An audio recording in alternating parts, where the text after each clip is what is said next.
Nikki murder Yadav case में हर दिन नए खुलासे होते रहते हैं। ये खूनी प्रेम कहानी का अंत इस तरह होगा, ये किसी ने सोचा भी नहीं होगा।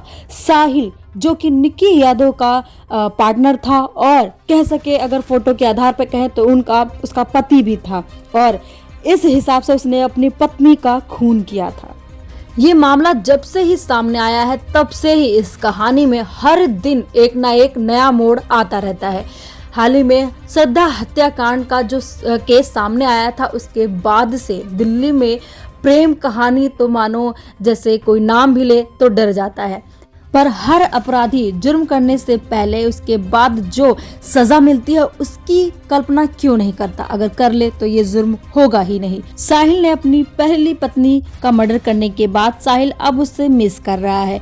पुलिस के पूछताछ के दौरान उसकी आंखों में आंसू आ गए। इसका दावा पुलिस के ही सूत्रों ने ही दावत किया है। उन सूत्रों ने बताया कि पूछताछ के दौरान साहिल गहलोत काफी रोया, वह निक्की के केयरिंग नेचर को याद कर रहा था। साहिल ने कहा कि निक्की उसके बीमार रहने पर रात भर जागकर उसकी सेवा करती थी, उसकी छोटी छोटी बातों का ख्याल रखती थी। रोने के दौरान साहिल ने यह भी बताया कि आखिर उसे क्यों निक्की की हत्या करनी पड़ी, ये भी उसने बताया। दिल्ली पुलिस के क्राइम ब्रांच के सामने आरोपियों को बैठाकर पूछताछ चल रही है। इस बीच पुलिस के सूत्रों ने दावा किया कि रविवार को पूछताछ के दौरान साहिल गहलोत ने बताया कि उसने निक्की यादव का मर्डर क्यों किया। कहा कि निक्की के साथ वो जिंदगी बिताना चाह रहा था, पर उसकी फैमिली उसे कबूल नहीं कर रही थी। साहिल ने आगे कहा कि उसने कई बार परिवार को उसके लिए समझाया, लेकिन परिवार वालों ने कहा कि तुम उससे पीछा छुड़ा लो।